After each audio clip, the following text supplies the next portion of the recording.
జై ఎన్టీఆర్, జై జై ఎన్టీఆర్. నా పేరు సుధీర్ రాజు.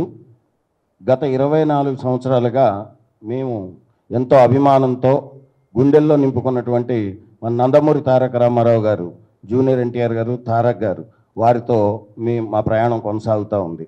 ఒక అభిమానిగా కాదు, ఎంతో ఇష్టపడి, అంటే మమ్మల్ని మేము మార్చుకోవడానికి, మమ్మల్ని రూపుదిద్దుకోవడానికి కూడా నందమూరి తారక రామారావు గారి యొక్క గుణగణాలే మమ్మల్ని మార్చాయి.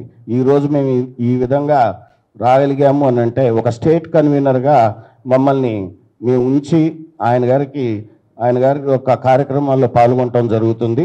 ఈరోజు ముఖ్యంగా మీ అందరి సమయం తీసుకోవడానికి గల కారణం, మీ అందరి ముందు వచ్చి ఎప్పుడూ మాట్లాడని మేము ఈరోజు మీ ముందుకు వచ్చి మాట్లాడటానికి ముఖ్య కారణం, ఒక వ్యక్తి మాతృ సమానురాలైనటువంటి ఎవరికైనా మన ఇంట్లో ఆడవాళ్ళని ఎప్పుడైనా సరే నువ్వు ఢీ కొట్టదలుచుకుంటే మగవాళ్ళతో, నీకు సరి సమానులతో ఢీ కొట్టాలి.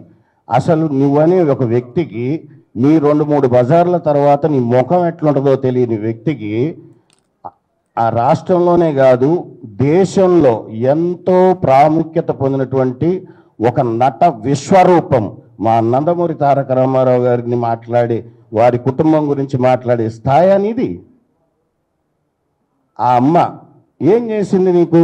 ఆ అమ్మ గురించి ఎందుకు మాట్లాడాల్సి వచ్చింది? ఒక మంచి నటుడిని కన్నది, ఒక మంచి నటుడుగా అతన్ని తీర్చిదిద్దింది, ఒక మంచి కళాకారుడుగా, తెలుగువారి పేరును నిలబెట్టే ఒక కళాకారుడుగా తయారు చేసి ఈరోజు మనందరికి ఇస్తే అది గర్వకారణమా లేకపోతే ఇంకేమన్నా? నువ్వు మాట్లాడేది ఎప్పుడు మాట్లాడుతావా? తెల్లవారుజామున 3ంటికా? సినిమా ఇంకో గంటలో రిలీజ్ అయ్యేటప్పుడు ఫోన్ చేసి బెదిరిస్తావా? ఎవరిని బెదిరిస్తున్నావు?